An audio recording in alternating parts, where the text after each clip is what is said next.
like you to welcome to the stage Rick Darrow, CEO of Liberty Bank, Erin Sorensen at Kitsap Credit Union, and Larry Tellinghuisen, who is the Senior Vice President of Things, but I kind of refer to him as my banker as well. Please welcome these folks to the stage, okay?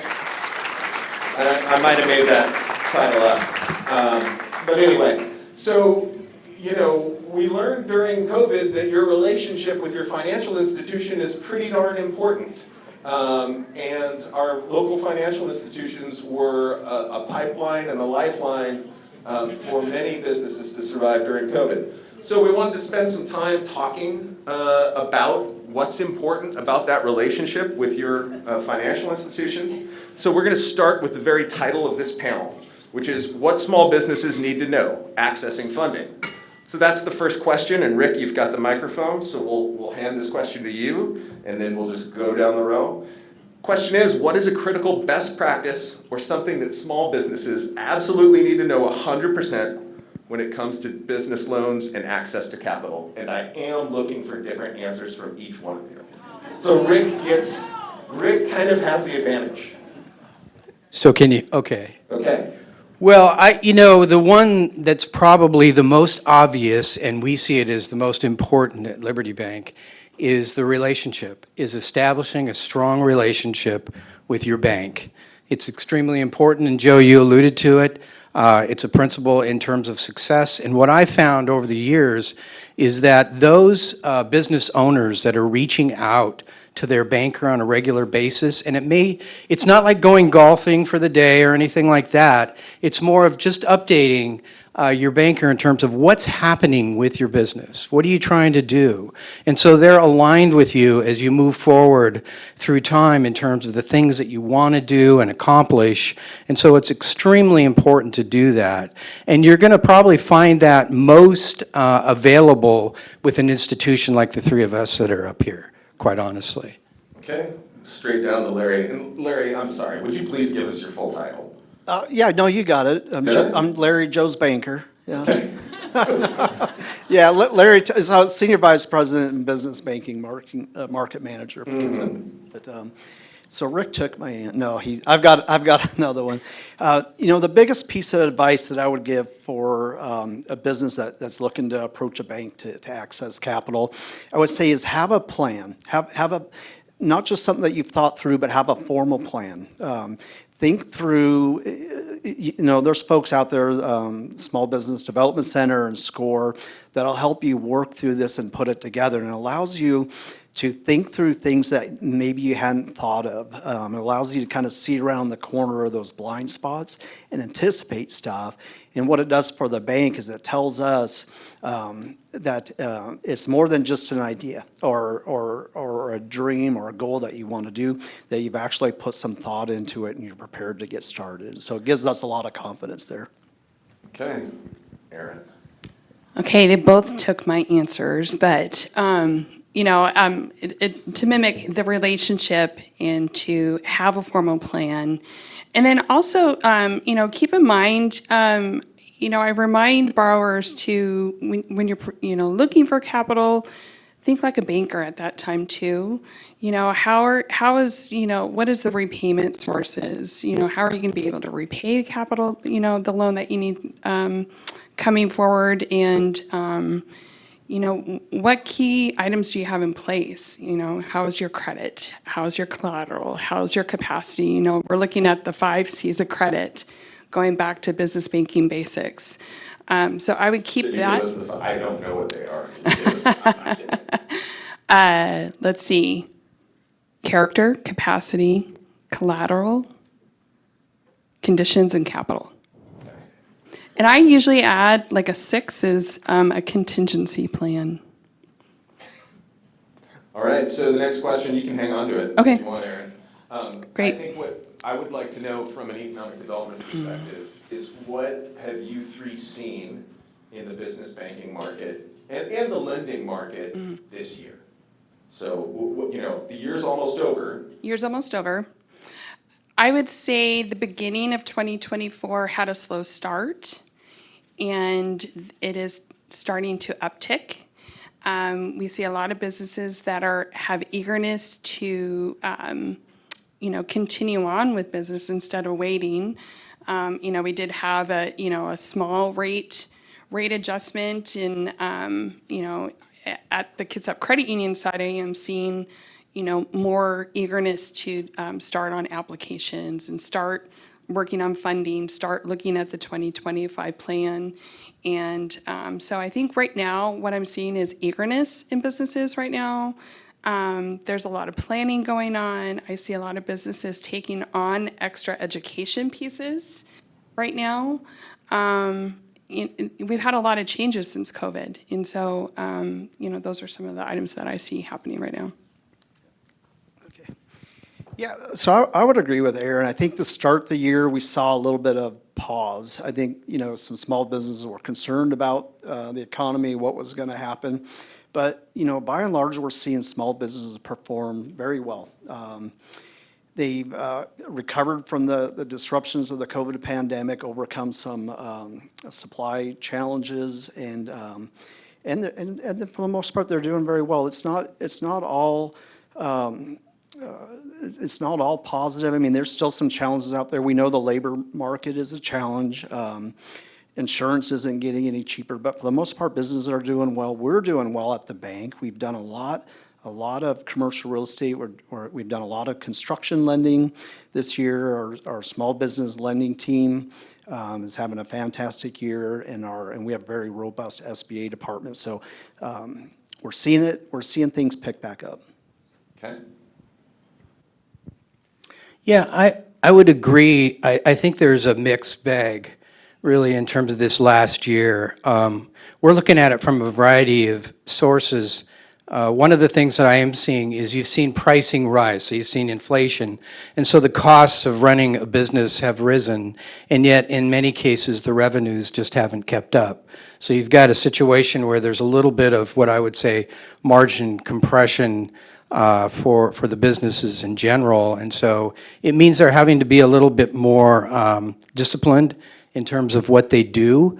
They need to, they're being optimistic, but they're being cautious in terms of steps that they're taking. And that's what I see with a lot of the businesses that we bank. But there are businesses that have flourished. COVID brought a variety of things where, some really flourished and then some really suffered. And those that have suffered are coming out of that and showing progress this last year. But there's lots of opportunities. As a bank, we keep looking at fintech, and I think I heard somebody speak about Remitly and payment processing. And so you've got financial technology companies and others that I find interesting, and banks are looking at partnering with, and we're one of those. And so there are a lot of opportunities in the small business space. Okay, that's positive. So it sounds like acknowledging that the year was uncertain in the beginning and that things seemed to be getting a little bit better in Q4, but the pandemic hit everybody a little different. Some sectors sailed, some struggled. Let's pass that microphone back down to Erin. I want to cover some meat and potatoes lending products, which I also don't fully understand. So there's two famous SBA lending products. So I'm going to ask Erin to describe the first one and Larry to describe the second. So Erin, what is the 7A loan? Loaded question. What is the 7A loan? Is it? I don't know. I told you I didn't know. 7A loan is a SBA product and can be used for new business acquisitions, for startup businesses, businesses that are expanding, needing equipment, have working capital needs, or small commercial property purchases, tenant improvements. The neat thing about the SBA 7A program is if you're wanting to buy a business or you're a startup business and you're under a 2-year window of tax returns, the SBA can help provide funding. And typically loans, range anywhere from $30,000 and can go all the way up to $5 million. There's a lot of preparation in a 7A business loan. There's a business plan. There's 2 to 3 years of projections. There's a detailed need, and so you're breaking out what the need of those funds are going to be used for. And a lot of times with the SBA, if there's a collateral shortfall, then that's a great way to have an SBA loan. I would highly advise working with a banker that has done SBA lending for quite some time, because it is a process. And, you will get to know your banker very, very well during your 7A process. Okay, so now we move on to the next big SBA product, 504. Larry, tell me about Yeah. the 504. Tell us Okay. about the 504. Yeah, so the other famous one is the 504. This really is a very popular SBA loan. So the key difference between the 7A and the 504 is whereas the 7A is going to be working capital, liquidity, funding, operational needs, maybe business purchase. 504 is going to be real estate, right? And so what it does is really it allows the business to get into real estate with as low as 10% down. It has to be, well, it could be real estate. So I've seen it be used for equipment also. But it's going to facilitate where a purchase transaction, it could be a refinance of existing debt. It could even be construction. But the key there is that it's real estate, and the way that it works is there's three components, right? So you're going to have the bank is going to come in with 10 or 50% of the loan amount, and they're going to take a first deed of trust on the real estate. Then the CDC, which is a Community Development Corporation, and this is really just a SBA-sanctioned nonprofit that's designed to facilitate the 504 process. They're going to come in with 40% loan, and they're going to take a second deed of trust, and then, of course, the business is going to have the 10% down payment. But what it really does is it allows the business to make a significant investment in their future with a low down payment rate. There's some requirements here. The business has to occupy 51% of the square footage. If it's construction, they have to occupy 60% and have a plan where they would grow into 80% of the space within 10 years. They have to be a small business. The definition there is under 20 million in tangible net worth or 6.5 million in revenue. When I say the bank, so I mean credit unions too. It's your choice. So you'll work with the lender of your choice, and they will help facilitate. They'll bring in the CDC and bring it all together. Okay, so these are the two I think they're the most popular loan products that the SBA offers probably in America. Rick, I don't know if you're still the youngest bank in the state. Are you the youngest bank in the state? We are. I'm not the Yeah, youngest okay. banker in the state. So, yes, we are the youngest bank. We've been around now for 15 years, so we celebrated 15 years. Amazing. I do want to emphasize in terms of our bank, given that it's a little bit of a commercial up here, isn't it? In terms of, this bank, Liberty Bank, which is based in Paulsbo, this was started by a grassroots group of business, small business owners. Cliff McKinsey, for instance, with Watson Furniture Group, was instrumental in terms of being part of that group.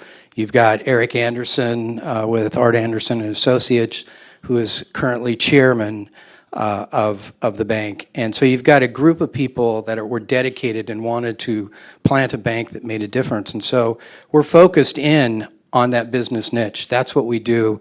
And so we've done it's interesting to hear the products, but when you see the products, the SBA products and the government, guaranteed products out there, whether it be USDA or SBA or even some of the Washington State Bank of Commerce, you've got a variety of access points that you have with Evergreen Business Capital. You've got finance companies can really help you besides the banks. And so I want to make sure I state that. But there is, for us, it's really important to not just have a lending relationship with you, but to have a holistic relationship with you, one that includes deposits, one that has that full relationship, and we're developing technologies to try and improve on that. Currently, for instance, we just added a new board member, a guy named Darrow, who was the first employee at Stripe,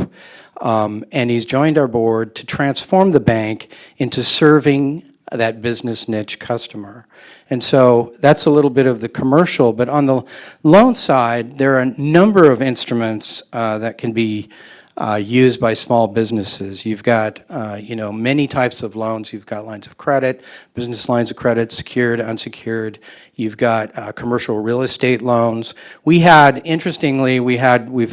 flooring relationships, and so you can obtain financing through your community bank and probably your credit union also that can supply those kinds of things. We had, for instance, one RV company that accessed the SBA 7A program through us, and the reason they liked it is because they could keep not only a larger inventory on their lot, but they, because of the nature of the loan itself, could hold them for a longer period of time. And so it enabled them to really create success for their company in terms of what they were trying to do. And so it's really important as you look at these products to look at it in its totality. And the bank looks at you in a total relationship. And so work that side of it.